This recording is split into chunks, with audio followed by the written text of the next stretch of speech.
CP राय साहब, एक चीज मैं इसलिए आपसे पूछ ले रहा हूं कि एक सेट पैटर्न अभी हाल के दिनों में, जैसे हम लोगों को पढ़ने में टाइम लगा था कि जब मनमोहन सिंह को बदनाम किया जा रहा था, उनकी सरकार के ऊपर आक्रमण हो रहे थे, तो वो एक कहीं ना कहीं प्लानिंग थी ही वो। अब उसको कॉन्स्पिरेसी कह लीजिए, प्लानिंग कह लीजिए, गुड प्लानिंग, बैड प्लानिंग, खराब प्लानिंग, लेकिन वो एक बिल्कुल ठीक से प्लानिंग थी। पहले अन्ना आंदोलन का शुरुआत, उसके बाद जो हमारे विनोद राय साहब हैं उनके द्वारा एक सिस्टमेटिक ढंग से नोशनल लॉस की एक बात, फिर रामदेव जी का ये सब आना, ये सब लोग अगर आप वापस पलट के देखते हैं तो उसमें कहीं ना कहीं एक टाइमलाइन दिखाई देती है। उसी तरह से हाल के दिनों में एक चीज और दिखाई दे रही है, वो सारा स्पेस कहीं ना कहीं आरएसएस चाहती कि पक्ष विपक्ष का स्पेस बीजेपी और आरएसएस विचारधारा वाली पार्टी के बीच में ही हो। एक उदाहरण तो दिल्ली दिख ही रहा है कि बीजेपी और बीजेपी के सामने आम आदमी पार्टी को खड़ा कर दिया गया है। उत्तर प्रदेश में एक और आप चीज देखिए, उत्तर प्रदेश में आरएसएस एक तरफ तो पीठ पे हाथ रखी हुई है योगी जी के। योगी जी अगर आरएसएस की ताकत नहीं मिल रही होती तब तक वो हट गए होते, लेकिन दूसरी तरफ अमित शाह वहां पे लगातार योगी जी पे हमला कर रहे हैं, तो पक्ष विपक्ष दोनों।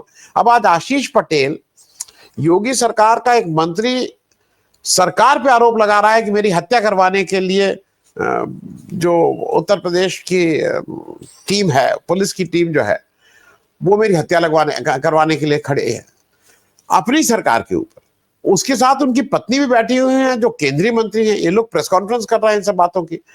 तो आपको क्या नहीं लगता है कि एक बहुत सिस्टमैटिक ढंग से आरएसएस पक्ष और विपक्ष दोनों स्पेस को कहीं ना कहीं कंट्रोल करने के चक्कर में? मैं इसलिए इस पे पूछ रहा हूं क्योंकि ये संभव है।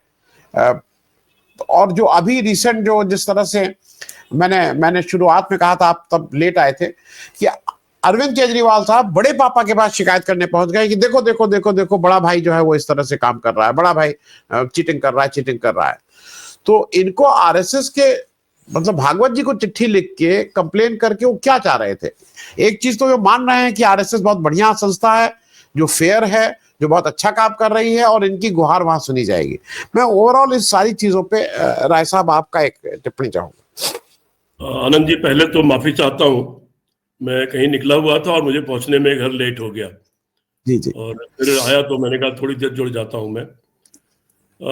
अन्ना का जो आंदोलन, आनंद जी, वो बिल्कुल शुरुआती थी, तो मुझे समझ में आ गया कि आरएसएस है इसके पीछे, और मैंने उसको एक्सपोज करना शुरू कि आरएसएस का आंदोलन है, ये कोई ईमान, और अन्ना आरएसएस के पपेट है। और मुझे हजारों गालियां सुनने को मिली। आम लोग उस वक्त ऐसा एक उभार था कि लोगों को लगता था कि बस अब पूरा देश बदल जाएगा और एकदम सब ईमानदार हो जाएंगे और भ्रष्टाचार खत्म हो जाएगा। तो लोग मेरे आरोप लगाने लगे कि आप लोग भ्रष्टाचारी हो और तरह तरह की बातें, बहुत गालियां सुनने को मिला था। फिर खैर अन्ना ने खुद ही स्वीकार किया बाद में कि आरएसएस ने मेरा इस्तेमाल कर लिया। उस आंदोलन में आपको ध्यान होगा कि मिनटों में झंडे बढ़ जाते थे, मिनटों में मसाले बढ़ जाती थी। तो वो यूं ही कोई नहीं कर सकता, वो कोई संगठित गिरोह ही कर सकता है जिसमें पैसा भी हो और जिसमें संगठन भी हो। तो वो उन्होंने किया था। मिस्टर केजरीवाल भी आरएसएस की पपेट ही थे, और ईमानदारी का और लोकपाल का भ्रष्टाचार विरोधी मुहिम के नाम पर बाकी लोग भी बहुत से जुड़ गए। उसमें हमारे मित्र आनंद कुमार, योगेंद्र यादव, प्रशांत भूषण, ये सारे लोग जुड़ गए। इन लोगों को शुरू में अंदाजा नहीं था कि आरएसएस का खेल है। इनको लगा कि शायद स्वस्फूर्त आंदोलन है ये भ्रष्टाचार के खिलाफ। और जैसा होता है देश में तमाम लोग होते हैं जो ऐसी चीजों में, मुझे याद है कि लोग अपने अपने बच्चों को लेकर इंडिया गेट पर पहुंच जाया करते थे, बीवी बच्चों समेत उस आंदोलन में। सारे जितने मैदान देश भर में थे सब फुल हो गए, कहीं जगह नहीं। और ये भी याद है मुझे, और जिलों का मुझे नहीं पता, मेरे आगरा जिले में एक जो मेयर हुए बाद में भी राज्यसभा, बहुत बड़ा बेईमान चोर है, और वो जो सड़क बनाता है वही टूट जाती है। तो वो आगरा में अन्ना के आंदोलन का नेतृत्व कर रहा था, उसने जुलूस निकाला था, और ठीक उसके 3 दिन बाद उसके यहाँ छापा पड़ा, तो उसके यहाँ 30 करोड़ या 40 करोड़ रुपया नंबर 2 का निकला, और उसने काफी कुछ सरेंडर भी कर दिया। तो ये आरएसएस का चरित्र है। जहां तक आपने आरएसएस का पूछा कि वो ए टीम और बी टीम दोनों खुद बनकर रहना चाहता है, इसमें बहुत सारे लोग जिनको हम सेकुलर मानते हैं वो भी उनके बीच ही उनके रूप में काम करते रहते हैं। उनकी डोर भी आरएसएस की और कहीं न कहीं बीजेपी के कुछ नेताओं के हाथ में है। मैं स्पष्ट रूप से नाम तो नहीं लूंगा, लेकिन चूंकि मैं अंदर से चीजों को जानता हूं और मैं जानता हूं कि कुछ लोगों का हमेशा ये आइडिया ये रहा कि या तो हम जीत जाए या बीजेपी जीत जाए, कहीं कांग्रेस न जीत जाए गलती से।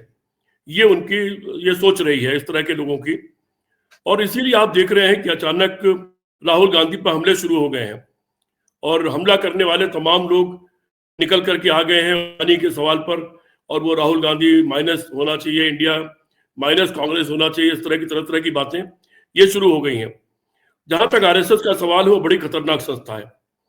इतनी खतरनाक है कि आप देख रहे हैं कि जिस तरह से महात्मा गांधी से लेकर जवाहरलाल नेहरू और सबका चरित्र हनन किया गया, अभी भी आप लोग भी तमाम व्हाट्सएप ग्रुप पे जुड़े होंगे, या आपके दर्शक लोग जो मुझे सुन रहे हो इस वक्त, वो विभिन्न कॉलोनी, अपार्टमेंट और तरह तरह के व्हाट्सएप ग्रुप पर जुड़े होंगे, और वो जरा गौर करें कि उन व्हाट्सएप ग्रुप पर इस वक्त मनमोहन भद्दी भद्दी बातें लोग शेयर कर रहे हैं, और बहुत सारी चीजें आ कहां से रही हैं, और वही चीज लखनऊ में शेयर हो रही है, वही केरल में हो रही है, वही में हो रही है, वही हरियाणा में हो रही है।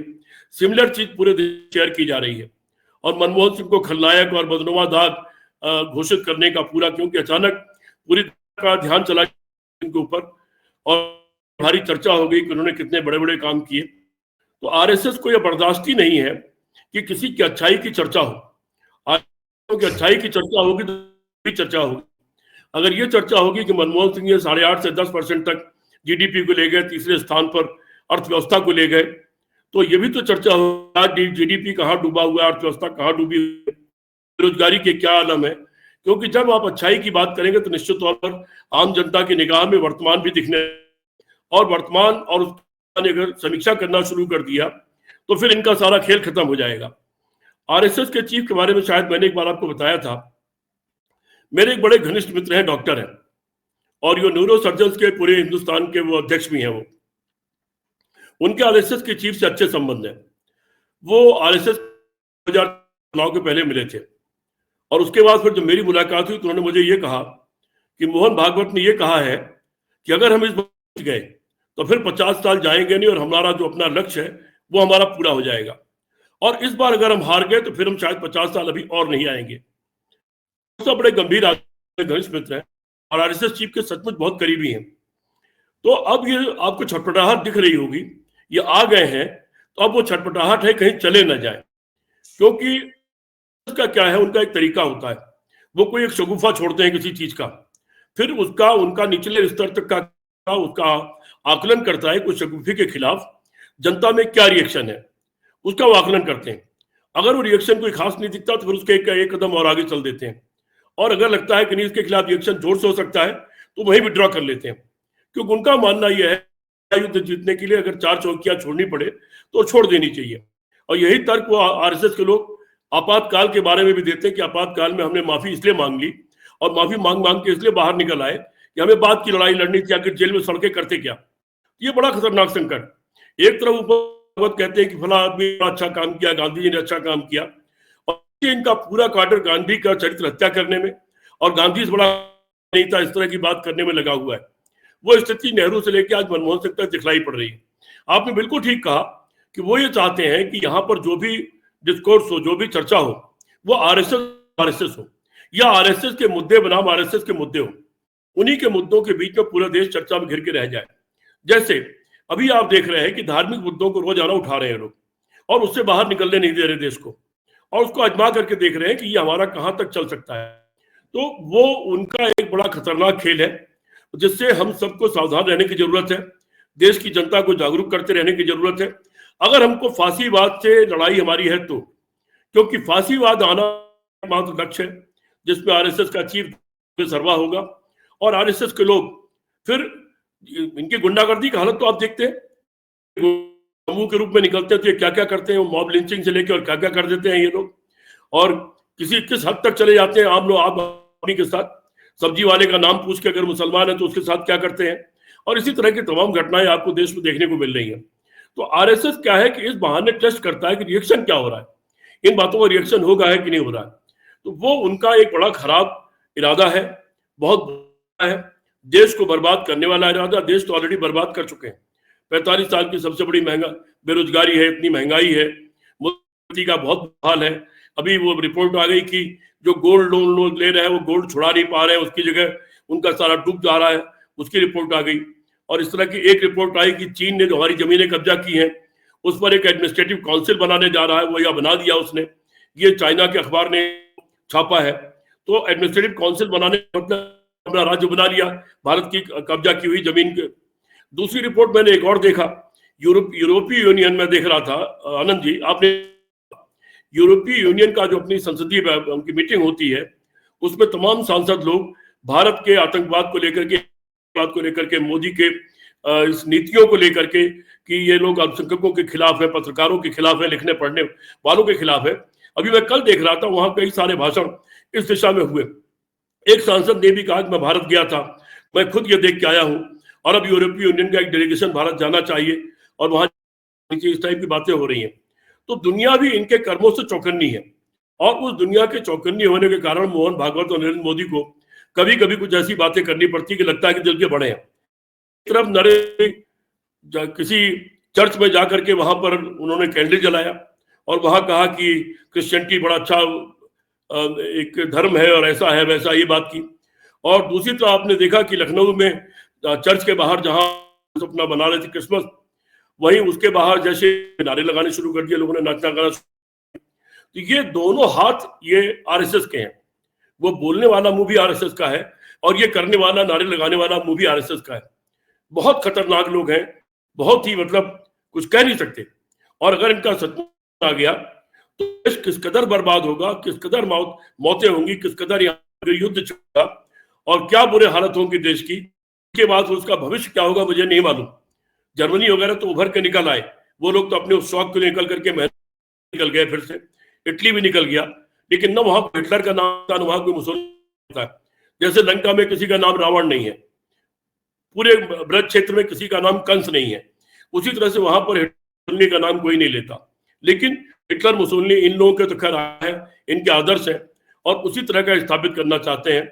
इसलिए आनंद जी आपको बधाई कि आप कम से कम इस तरह की डिबेट करते हैं, हम लोगों को मौका मिलता है बात करने का। और आपके सुनने जो भी 1 लाख 2 लाख 4 लाख 5 लाख जितने भी लोग होते हैं, कम से कम उनके माध्यम से हम लोगों की बातें पहुंच रही।